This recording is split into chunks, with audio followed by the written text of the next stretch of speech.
This episode is brought to you by my friend Rebecca Walser, a financial expert who can help you protect your wealth. Book your free call with her team by going to friendofdinesh.com. That's friendofdinesh.com. Coming up, new information on how the Department of Homeland Security is trying to create a nation of snitches.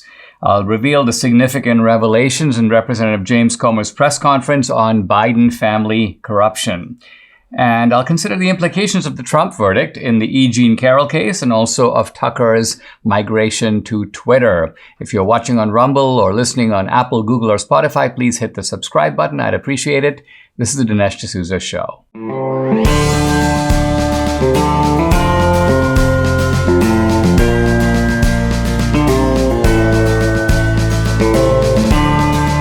America needs this voice. The times are crazy. In a time of confusion, division, and lies, we need a brave voice of reason, understanding, and truth. This is the Dinesh D'Souza Podcast. Well, guys, so much to talk about today. I'll be talking about the big press conference that I just listened to with Representative James Comer about Biden family corruption. A lot of details that we didn't know before. I'll be talking about Tucker's migration to Twitter. But I want to start with some new information that has been obtained by through the Freedom of Information documents by America First Legal. And this shows that the Department of Homeland Security, this is the DHS. Now, we sometimes confuse these different agencies, the FBI, the CIA, but DHS is huge. DHS, of course, are the people who do all the TSA stuff.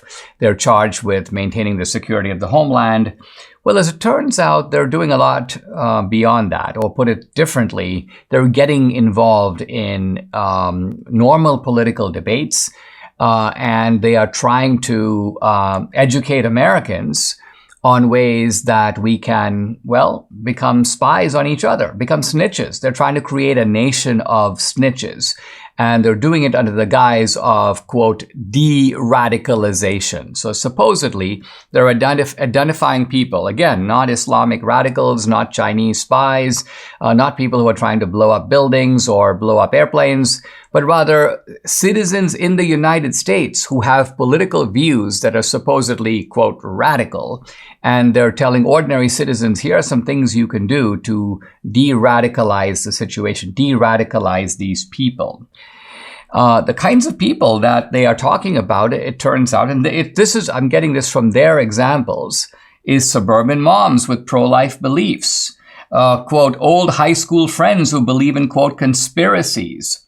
And they're identifying these people as people to, quote, keep an eye on. And they even identify specific steps that you can take. Now, let's recognize that this is on top of efforts that we've seen from the Biden regime to set up a Ministry of Truth, a disinformation board. They've tried to create a kind of government-private sector censorship partnership. But this takes things to another level. Here is a case study that they deal with. They talk about Anne, who's a middle-aged pro-life advocate. She's a suburban mom. And they show her with like laundry, a minivan. But supposedly they claim that she has become, quote, increasingly devout. Anne has always been religious, but since the death of her mother, she's become increasingly devout. Apparently this is a problem. And so what they say is that if Anne goes to an event like a public ribbon-cutting event at a local bakery and she uses the phrase baby killer, this should set you off. This should basically give you three choices. One, calling Anne's husband. Two, contacting Anne's preacher or stopping by Anne's house. What? Now, in this example, Anne is not doing anything illegal. She's not saying anything illegal. She's expressing a point of view. And yet, supposedly, there needs to be de-radicalization that DHS is recommending. They give another example where Anne, quote, brings up pro-life arguments and rants. And again, they say you can call the sheriff, you can talk about Anne to her co-workers, or you can research the groups that Anne refers to. Second example, Courtney, a, quote, old high school friend. They say she's becoming, quote, a budding conspiracy theorist. Let's remember, these are scenarios that are being developed by DHS. And they say that ever since her divorce, quote, she has become fixated on conspiracy theories regarding government connections to child abuse and trafficking. So what? Whether or not Courtney is right, whether these conspiracy theories are right or wrong, where is the need for any kind of government involvement here? And yet, the DHS says, hey, you've got three choices to the bystanders. 1, monitor Courtney's other posts and conversations. 2, check in with her ex-husband, or basically try to message her to find out more information about what's going on in her life. Again, this is utterly outrageous. I want to emphasize that this goes beyond. The FBI is not allowed to do this. Why? Because the FBI is limited in tracking potentially criminal behavior. It's quite obvious from these examples that no criminal activity is involved at all. They give a third example about a guy named Pete who triggers the DHS intervention by the fact that, quote, he has seen him post on some radical sites with violent tendencies. First of all, I don't know how a site can have a, quote, violent tendency. But second of all, there's no implication that this guy, Pete, is violent. He's not posting any violent content. He's posting on a site that, quote, has these violent tendencies. And again, they tell people you have three options. You can contact Pete's wife. You can interrogate Pete by it at a softball game. Or you can, quote, keep closer tabs on Pete's online activity. I think what's going on here is the Biden regime is trying to create, let's call it a comprehensive system of monitoring and censorship in which family members spy on family members, neighbors spy on neighbors. By the way, this is a standard feature of repressive regimes around the world. They try to create this kind of atmosphere of distrust and even hate between citizens. And it's extremely scary that these kinds of things, once confined to reports on the Soviet Union and China, are now seeping their way into our own United States. Former President Trump recently issued a warning from Mar-a-Lago, quote, "Our currency is crashing and will soon no longer be the world standard, which will be our greatest defeat, frankly, in 200 years," end quote. Some experts believe there are serious threats to the future value of the U.S. dollar because of inflation, deficit spending, and our increasing national debt. One asset that has withstood famine, wars, and economic upheaval dating back to biblical times is gold. And you can own it in a tax-sheltered retirement account with the help of Birch Gold. Birch Gold can help you convert an existing IRA or 401k, maybe from a previous employer, into an IRA in gold. And the best part, you don't pay a penny out of pocket. Get the process started. Text Dinesh to 989898 to get a free information kit on gold. Think about this. In the March of this year, when the banks faltered, stock market faltered, gold surged. Birch Gold can help you find out how to protect your savings with gold. Birch Gold has an A+ rating with the Better Business Bureau, thousands of happy customers. So text Dinesh to 989898. Get your free information kit on gold and get started. Again, text Dinesh to 989898. Debbie and I watched this morning the press conference at 9 a.m. Eastern with Representative James Comer and a bunch of people from the Oversight Committee. Andy Biggs was there, Nancy Mace was there, and others. And they laid out for the first time some new information about the Biden family corruption. And there are several points that need to be highlighted. I don't know what's going to happen with all this because it's very disturbing. It is powerful evidence. It is bank records. It's transfers. And so it's indisputable as far as I can see. In fact, no one has really questioned it. The only objections that we've heard so far to the initial release of this kind of information is, well, this is troubling, but it didn't occur when Joe Biden was vice president. As it turns out, it did. In one case, Representative Comer outlines 17 payments from a Romanian entity, bribery payments, clearly, for Hunter Biden, for Joe Biden, for other members of the Biden family, and 16 of the 17 payments occur while Biden is vice president. So that blows out of the water this idea that it didn't happen during Biden's tenure at office. Short answer, it did.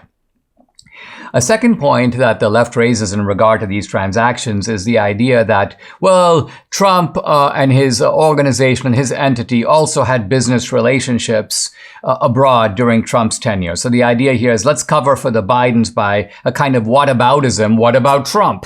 But the problem here is that the two situations are not similar. Trump has an international business. He has golf courses. He has resorts.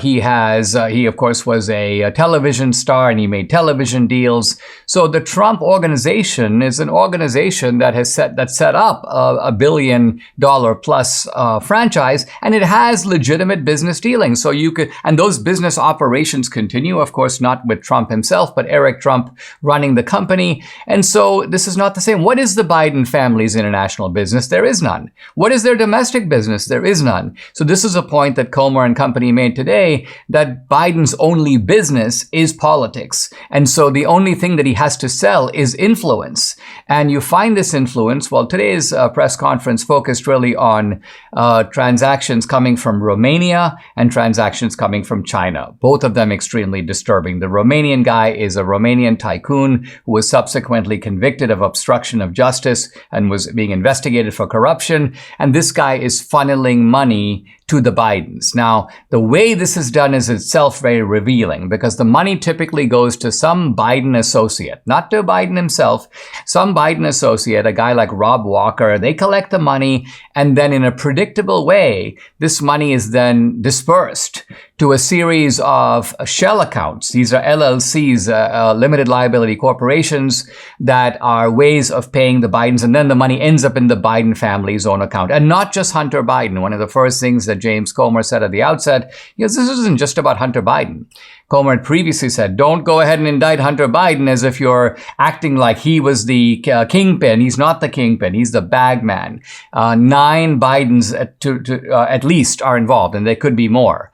So Hallie Biden is involved, and the president's brother, James Biden, is involved, and Frank Biden is involved, and Joe Biden himself gets a direct portion of the cut. So think of what habitual liars these are. Joe Biden, I don't know anything about my family's business. I don't know anything about Hunter's business. Yes, he does. In fact, he's had personal meetings with these business associates. He knows all about it. I wouldn't be surprised if he devised the scheme. And then, of course, he's the boss. He's Don Corleone. I mean, you might have a consigliere. I mean, to me, Hunter Biden, if you're applying the kind of Godfather now, is basically Fredo. Remember the weirdo son who basically was kind of a misfit and didn't really know what's going on, was kind of a creep.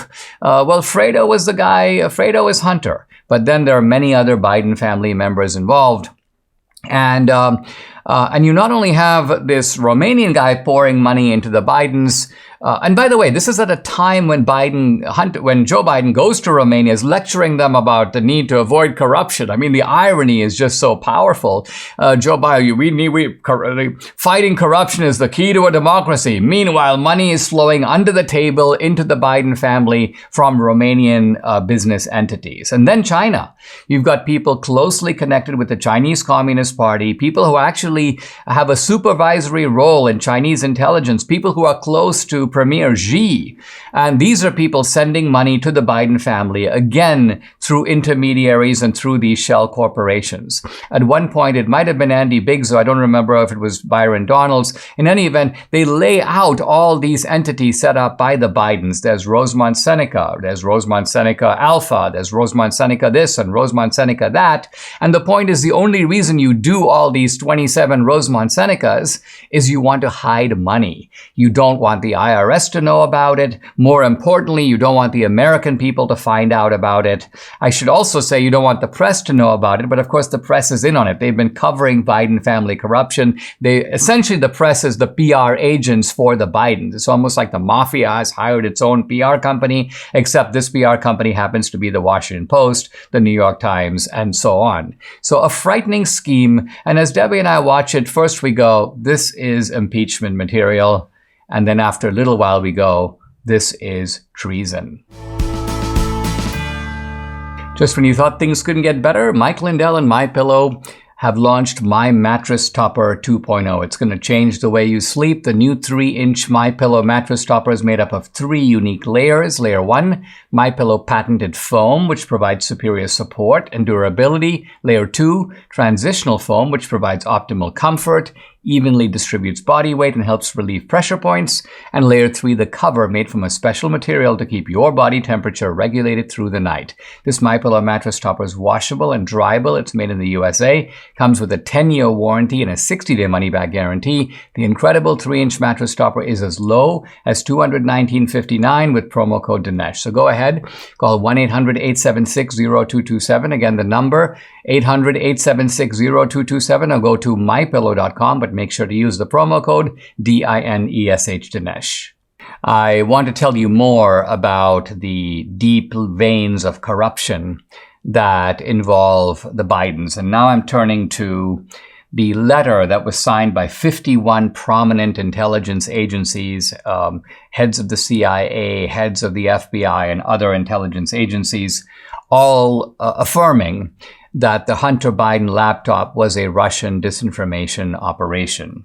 Now, we learned quite recently the origins of this letter. The origins of this letter was that ex-CIA chief Mike Morell is the guy who was approached by Anthony Blinken. Anthony Blinken was then with the Biden campaign, and he was asked if he could generate this sort of a letter, and he did.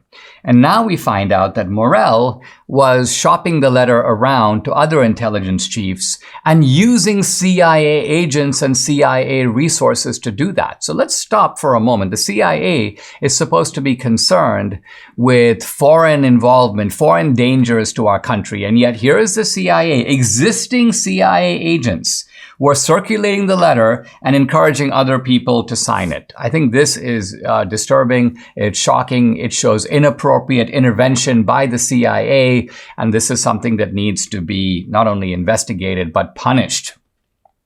Here's ex-CIA chief Mike Morell. He emails ex-CIA Chief Brennan, and he's basically asking him, can I add you to the letter to discredit the Hunter Biden laptop story? He even says, I'm drafting it as, quote, a talking point for Joe Biden to use in the debate with Trump. So let's follow this now. Here's ex-CIA boss Mike Morell telling another CIA boss, listen, let's sign the letter. We want to give some talking points to Biden that he can use against Trump. And notice, by the way, at the debate that Joe Biden acted like the letter was just organic. It just developed. These CIA guys became very convinced that this was a disinformation operation. And nowhere does Joe Biden reveal that his own campaign launched the process. Anthony Blinken got it started. Mike Morell then took the ball. Mike Morell then went to Brennan and other people. And so what you have here is internal emails and testimony now by Morell, where he basically says, yeah, I realize that I want to go out there and collect as many signatures as I can. And he says, I'm now quoting him, he goes, the more former intelligence officers, the better. And then, to me, the telling line, campaign will be thrilled. Campaign will be thrilled. So you have these guys, they're working at the behest of the campaign. They're like, we're doing the campaign's work, the Joe Biden campaign, that is. We're supplying info that Biden can use in the debate, and the campaign is going to be very pleased with the work we are doing, which is to say there might be some rewards for us down the road. Joe Biden's campaign chair calls Michael Morell after the letter to thank him for the letter and thank him for, quote, his public service. Here is Mike Morell talking to the House Oversight Committee, quote, after the debate, I think it was after the debate, in fact, I'm pretty sure, I got a phone call from Jeremy Bash, who I work with at Beacon and who is active politically. And Jeremy said, do you have a minute to talk to Steve Ricchetti? I said, of course. He was the head of the Biden campaign at the time. And Jeremy got him on the line, and Steve thanked me for putting the statement out. So the Biden campaign initiates the letter. Morell carries it out. The CIA is involved in rounding up these intelligence experts. And then the campaign goes, a job well done. We want to thank you for the work that you did. Now, this is very devastating stuff. And so this leftist, Mark Zaid, tries to undercut it by saying, wait a minute, let me show you evidence that the CIA approved this letter as declassified information, and therefore Mike Morell was authorized to put it out.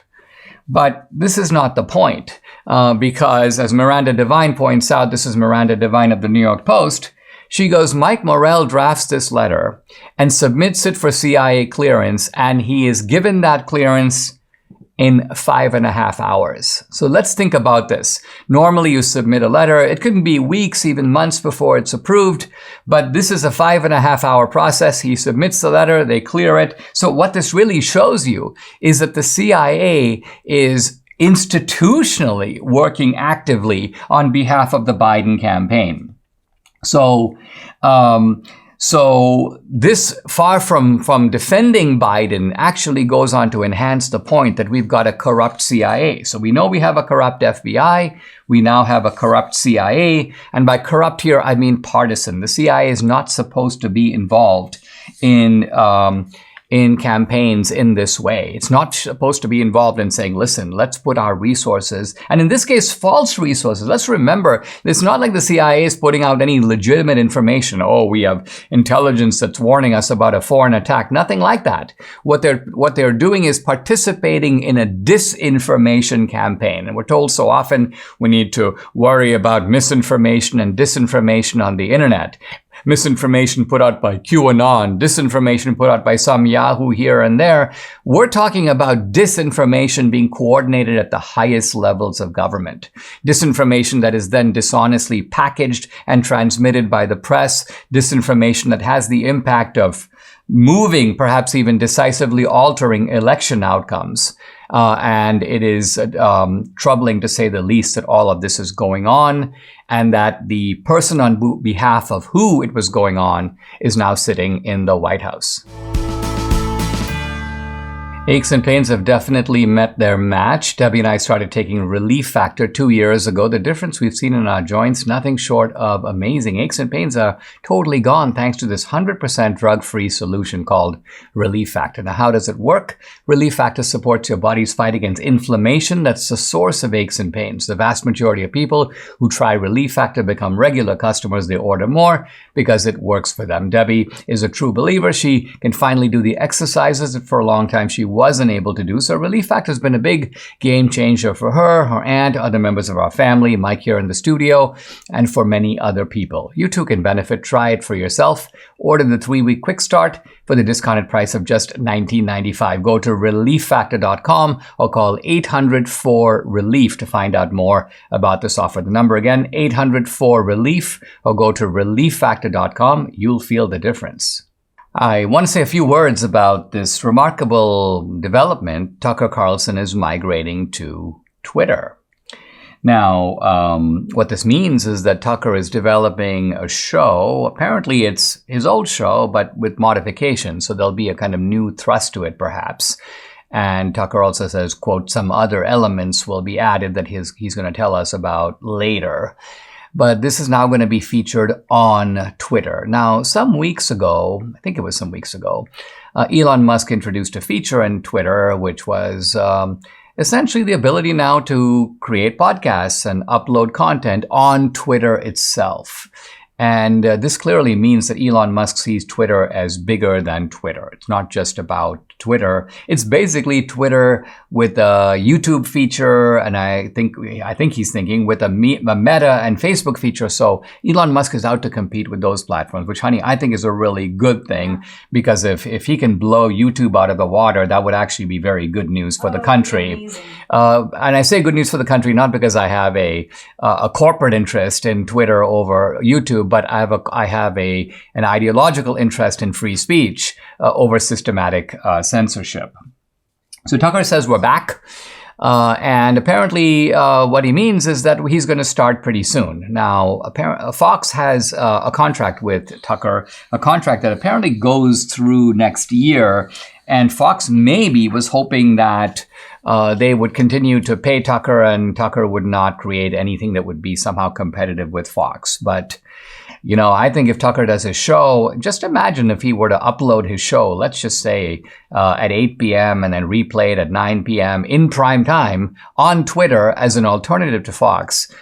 This would be a serious threat to Fox's entire primetime business model, which is the driving force of Fox's economic base and Fox's profitability. So Tucker seems to basically be here to teach Fox a lesson and do it in the kind of the best way that he knows how. At first, I thought that Tucker had made kind of a big, probably very lucrative deal with Elon Musk.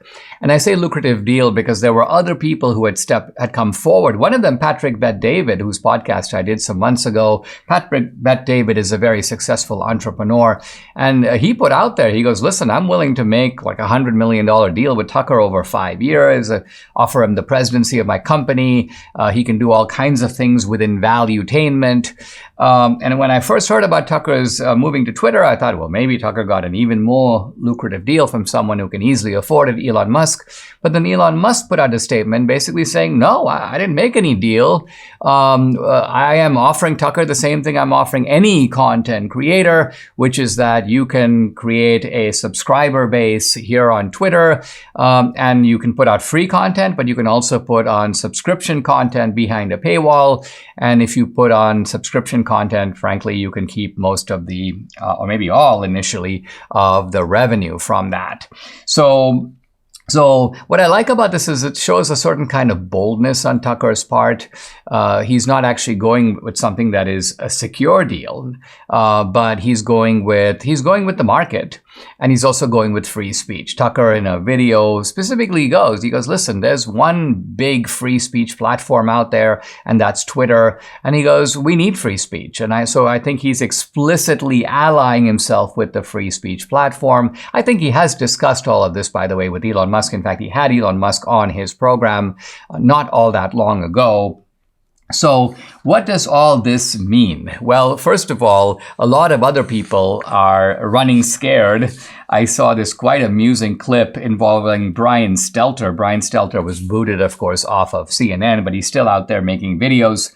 And here he's interviewing this guy, and they start talking about this troubling phenomenon of Tucker now having a platform on Twitter to put out disinformation. And I want to highlight this quotation that comes out of the discussion, quote, Will anybody be able to police what Carlson says? Or is this the point? Is it just a free-for-all? Free speech is a free-for-all. Free speech means that people get to say what they think, and as long as it's within the bounds of legality, as long as you're not in some explicit way inciting violence, and the standard, by the way, for inciting violence is very strong. It has to be the imminent threat of unlawful violence. And there's obviously nothing here at issue that even covers or even gets close to that. But these are guys, and look at the tyrannical mentality.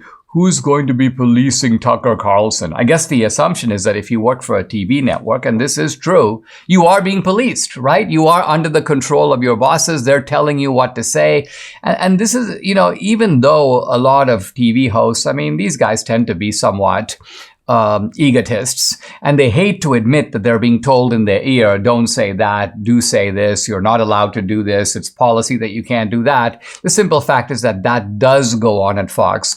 The difference is that's now been made more obvious, more explicit. We know that when it comes to 2,000 Mules and January 6th, basically someone put kind of a brown paper bag over Tucker's head and said, you can't go there. And so Tucker is now free to go there and to go anywhere and to say what he thinks. And this, I think, on the balance is a victory for Tucker and a victory for free speech. Also very good for Twitter.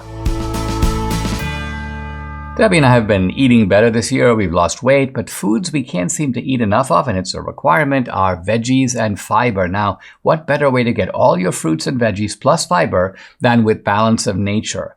Here's Balance of Nature Fiber and Spice. It's a proprietary blend of 12 spices for digestive health.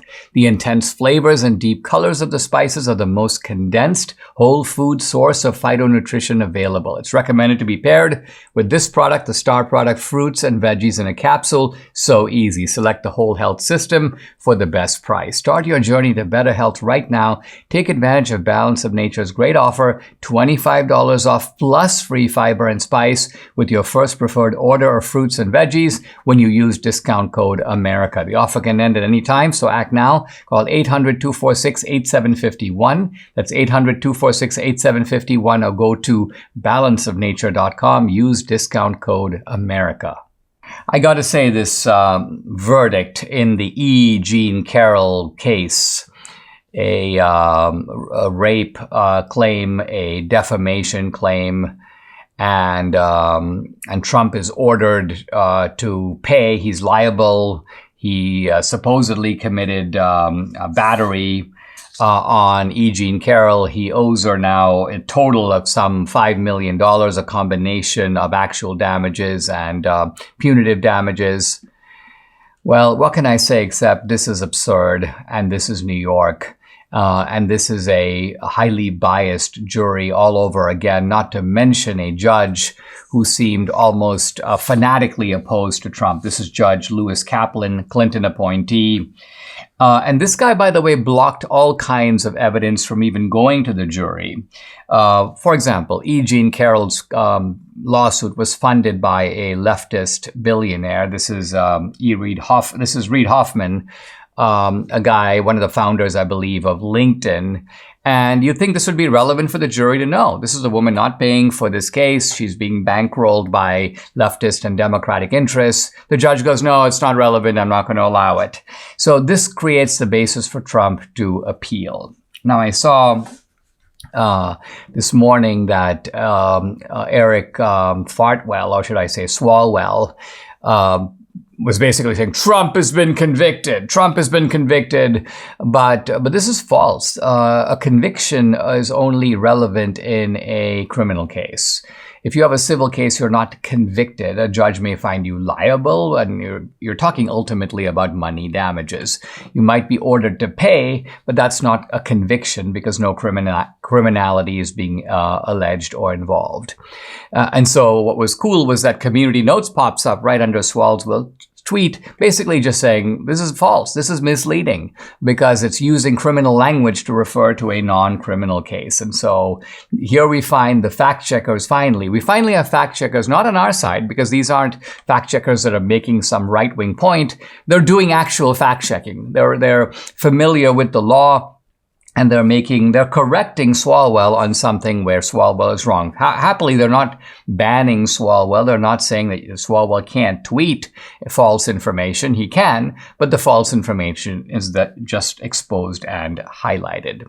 Now, what makes this case so crazy is that the jury found Trump not liable, or you may say, not to have committed any kind of rape. He was exonerated on the rape accusation, but somehow still found guilty, or still found not guilty, but still found liable on the charge that he committed battery. Now, how would you know any of this? We're talking about an incident in the 1990s. First of all, it's alleged to have occurred in the Bergdorf Goodman department store dressing room. So when I heard this, the very idea that Trump raped this woman in a dressing room, like the Nordstrom dressing room, it's preposterous. The idea that Trump committed battery on her is preposterous. The whole thing is completely made up, quite obviously. And the woman is a weirdo. She went on Anderson Cooper's show on CNN and basically talked about how rape is sexy. Her quote, rape is sexy, end quote. And so you're dealing with a freak, but a freak who is willingly used as a pawn by these Democrats to go after Trump. And the jury is like, here's an opportunity to get this guy. And so sure enough, they do. Because, I mean, think about this. How can Trump be guilty of defamation when E. Jean Carroll accuses him of rape? The jury goes, we believe Trump. There was no rape. But you know what? It's defamation because Trump shouldn't have said that. This is incoherent. Trump has every right to defend himself against a false accusation of rape. The jury goes, we don't believe the accusation, but they still find that Trump committed defamation. So Trump is going to appeal this for sure, but of course it gives the left ammunition, and it also gives the never-Trumpers ammunition. I mean, here's an interesting article. NBC, of course, this is a fascinating exercise in how the media operates. Senate Republicans suggest Carroll verdict could imperil Trump's 2024 chances. And they run to the five guys that they can count on. So let's look at the people quoted. Senator John Cornyn of Texas. Electability to me is the sole criterion. Senator Mike Rounds of South Dakota. I would have a tough time supporting Trump. Bill Cassidy of Louisiana, he says the verdict is concerning. He has been found to be civilly liable. How could it do anything but create concern? John Thune of South Dakota and Mitt Romney of Utah. So this is like rounding up the usual suspects. They, of course, supply the obliging quotations, and then the misleading headline is immediately tagged on. Not, we rounded up the Republican never-Trumpers, but rather Senate Republicans, as if to say, we're now going to give you 5 examples of people who reflect the sentiment of the Senate. But no, they obviously are not going to senators who are going to tell them what they don't want to hear.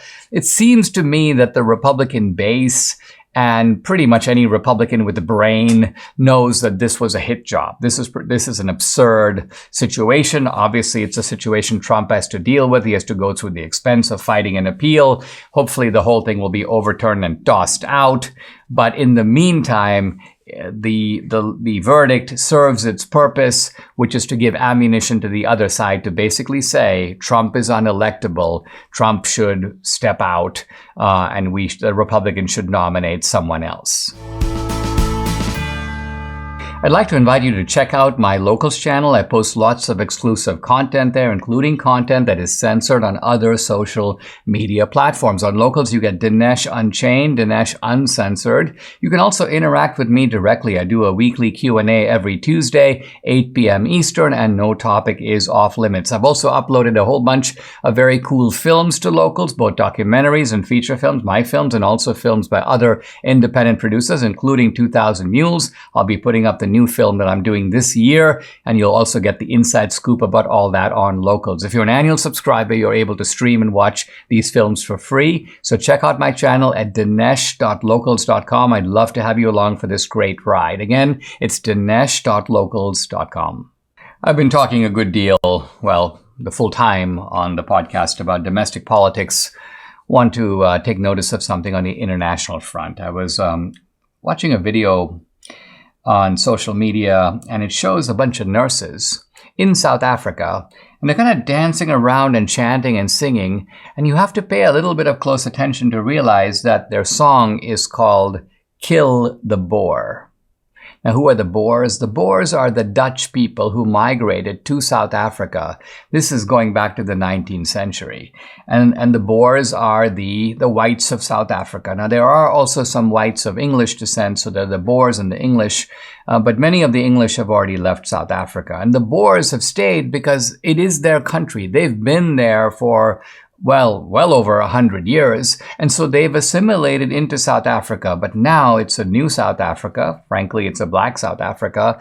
And it's a black South Africa that wants vengeance on the whites. Now, some of this is, I have to say, understandable. You had this apartheid system, which was only abolished in the 1990s. And so those feelings have not subsided. Hey, here in this country, slavery ended in 1865, and some of those feelings haven't subsided.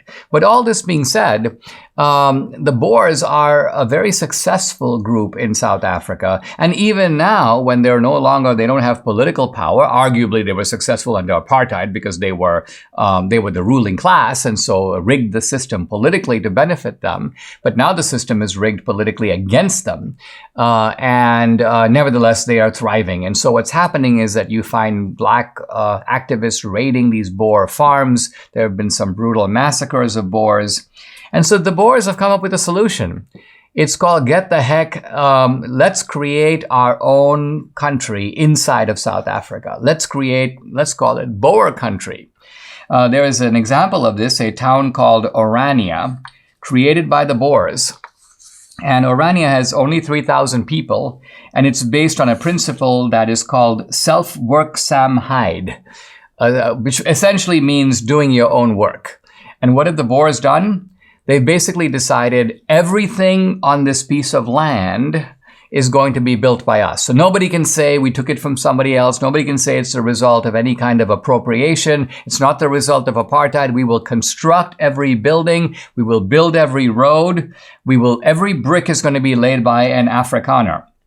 And no non-Boer can live here. So they're basically saying this is our kind of country within a country. We've bought the land. We're only going to buy and sell to Boers. This is a kind of almost extreme response, but it's an extreme response to the dangers the Boers have been subjected to. I mean, it was not very long ago that the former prime minister of South Africa, this is the black guy Julius Malema, he was asked about whether he supported slaughtering white people. And I'm quoting him, "We are not calling for the slaughtering of white people, at least for now." End quote. So this is the atmosphere in which these people are living. And so people who go to Orania say, look, this is the cleanest town we've ever seen. The whole place is litter free. It's like one massive construction site. Buildings are going up and so on. And this is another interesting twist. They've created their own currency. It's called the Ora from Orania. And so the idea is you could only pay in this currency. So needless to say, what happens with these black activists who are all in the mood for equity and reparations, they hate this kind of independent wealth creation because then they go, we can't produce anything ourselves. Let's go take those people's stuff. And so I would not be surprised if Orania is not allowed to exist on its own, is somehow encircled or threatened or politically intimidated. And this really means that probably for these Boers at the end, much as they might hate to do it, leaving might be the only option. There are times when in a country where things get so bad that you like to stay, you try to devise solutions, you try to figure out ways to protect minority rights, and then you discover that that's impossible. That's never going to happen. That ultimately your basic livelihood, your life, your property is going to be in danger. And then what are you going to do? Well, your two options are to defend it. But if you're not strong enough to defend it, remember, you're up against the full force of the South African government, then you might have no choice but to skip town and take off. I don't know if they can go back to Holland. I don't know if they can go to other places in Europe. Here's Wanjiri Njoya, a very sensible South African woman. She goes, those who wish to flee should be given refuge, but those who wish to stand their ground should be supported. Why should they have to run away? Everyone has the right to defend their lives, their homes, and their property. So this is the voice of common sense. This is actually what South Africa would do if it wanted to build a kind of a multiracial society based upon kind of mutual respect and genuine democracy, by which I mean democracy with protections for minority rights. But clearly it's a gang mentality in South Africa. Democracy for them means gang rule.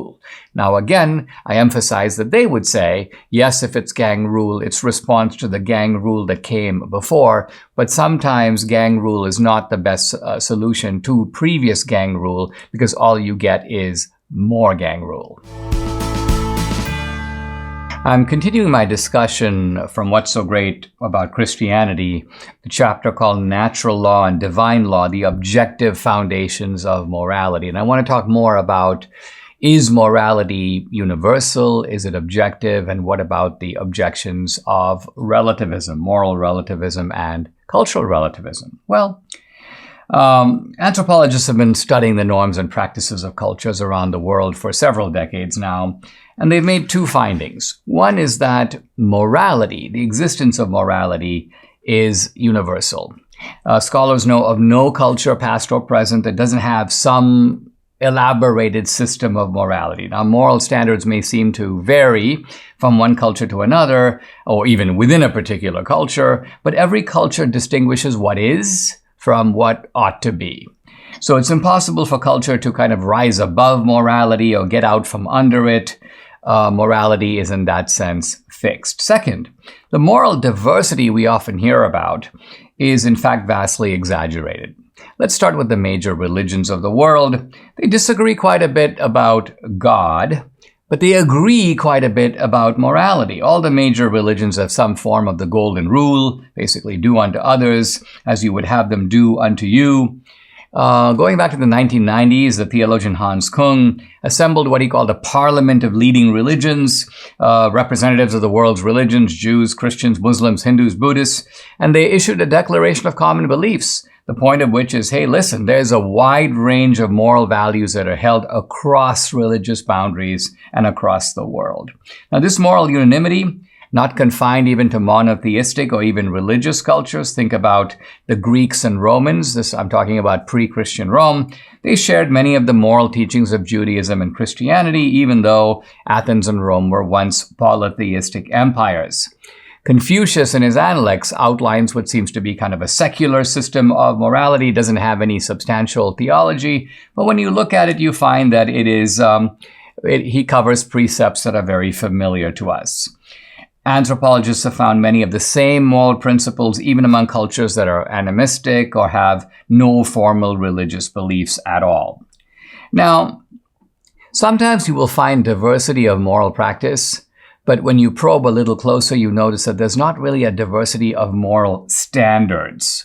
So one group may permit one wife, another group may allow 4 wives or even more wives, but all groups agree on the indispensability of the family and its moral obligation to provide for the young. James Q. Wilson, a longtime Harvard professor, wrote a book called The Moral Sense, which makes the case for a universal grammar of morality, which is rooted in our human instincts. In other words, what James Q. Wilson is arguing is morality comes out of human nature itself. Some years ago, an anthropologist named Donald Brown did a study which was published in a book called Human Universals. And he's looking to see if there are universal norms across cultures that all people seem to share. And he identifies not 1, not 2, not 10, but 300 unvarying patterns of behavior, including a host of moral beliefs that are shared by all known cultures. So he gives, to take a couple of examples, he goes, listen, in every culture, there might be a debate in a particular situation. Is it okay, for example, to lie when you're confronted with some kind of an extreme dilemma? But no culture thinks that lying or cowardice is an admirable thing to be. Now, what do we make of relativism? The influential doctrine that says that morality is relative. Now, I think relativism has something going for it in that people, well, even in our own society, disagree about the content of morality. A lot of times what we think of as relativism is nothing more than the debate over the priority of one moral principle over another. In other words, when 2 moral principles clash, which should be given the greatest importance? It's not that you don't recognize the principle, you're just not sure which should take precedence in a given situation. So that doesn't mean that people disagree about the moral standards. They're disagreeing only about the application in a particular circumstance. So relativism of moral belief and practice does not invalidate the claim that morality is absolute. In fact, I claim that not only is morality absolute, but everyone, including the self-proclaimed relativist, knows it is absolute. Relativism in the pure sense simply doesn't exist. Here's my proof. If you're confronted by someone who claims to be a relativist, just do this. Maybe do this as a thought experiment. Just go ahead and punch him in the face. Now, if he doesn't respond, just do it again. At some point, the guy's going to say, that's not right. You shouldn't have done that. And then you can say, wait a minute. You were just doing it for educational purposes. You're simply proving to him that he doesn't believe his relativist doctrine. Think about it. He's not saying, I don't like being punched. It causes me pain. He's saying you should not have done it. And that's a normative. That's a moral claim. And he's actually appealing to a shared morality. He doesn't just think that this is his morality, because then you could say, well, I like punching people. I like seeing the expression when I surprise them with a punch in the face. No, he's saying you shouldn't have done it. And both of us agree that this kind of thing is wrong. He's appealing to an unwavering standard which he expects you to share, that what you are doing is wrong. You can also prove the point by finding values that people cherish, whether it's anti-racism or the belief in gay rights, and then you find that when you criticize that doctrine, they immediately become absolutists. Oh no, racial discrimination is always wrong. Oh no, gay bashing is wrong. And you could always say, why? Why isn't it up to me? Why can't I choose? Why can't a culture decide it doesn't like gays? And the answer is these relativists quickly become absolutists when their own cherished principles are challenged. Subscribe to the Dinesh D'Souza podcast on Apple, Google, and Spotify, or watch on Rumble, YouTube, and SalemNow.com.